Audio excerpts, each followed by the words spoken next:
Meron tayong biscuit Tagalog.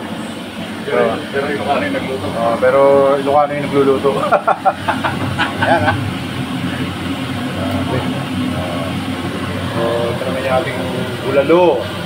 Ayan, pinalalambot pa natin. Medyo matagal-tagal siya kasi puro lipid.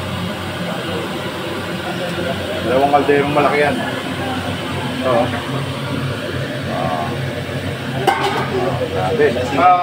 Tama ba yung ginagawa namin? Nagising ako. Bicol Tagalog daw. Tama ba? Ginagawa muna namin. Tapos wala namin ikikita mamaya. Ayan. Puro kayo ganun. Pagdating sa kanila, ganun ha. Naipas. Ano na lasa? Ito na nga lang. Ayan na. Tignan natin. Tignan natin yung wistik.